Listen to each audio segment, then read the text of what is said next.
ମୁଁ ଏଇଥିପାଇଁ ଏ କଥା ସମସ୍ତେ ଖାଲି ଆପଣଙ୍କ ପଡକାଷ୍ଟ ନୁହେଁ ଅଲଗା ବି ଜାଗାରେ କହିଛି 3-4 କହିଛି। ମୁଁ ଏଇଥିପାଇଁ କହୁଛି ଯେ ମୋ ଭଳି ସମସ୍ତେ ଟ୍ରାକ୍କୁ ଆସ ଭଲ ଲାଇନ୍କୁ ଆସ। ମୁଁ ମୋ ଜୀବନରେ ଏଇଆ କଷ୍ଟ ଦୁଃଖ ମାନେ ମୋ କ୍ଷତି ସହିଛି ଜୀବନରେ। ଆଇସିୟୁ ବେଡ୍ରେ କିଛି ଜାଣିପାରୁଥିଲେ?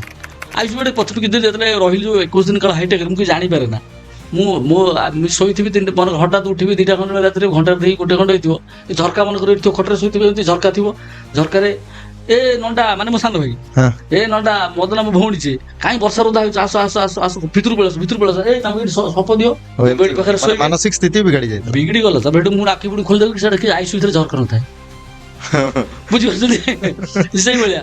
ମୁଁ ଏଠୁ କହିବି 3 ଦିନ ହେଲା ଆଇଲଣି 4 ଦିନ ହେଲା ଆସିଲଣି ତମେ ଏତେ ସମୟ ସବୁ ରହିଛ ଅଟୋ ଭିତରେ ବସିଛ କେମିତି? ମୋ ଭଉଣୀ ମୋ ଭେଣୀ ଯୋଉ ଆସିଥିଲେ ସେମାନେ ଡେ 1ରେ ଅଟୋ ନେଇକି ସେମାନେ ମତେ ନେଇ ଛାଡିଥିଲେ ଅଟୋରେ ମୋ ଦେହ ସେଇଟା ହିଁ ମନେ ଥିଲା। ଏହା ମନେ ଥିଲା।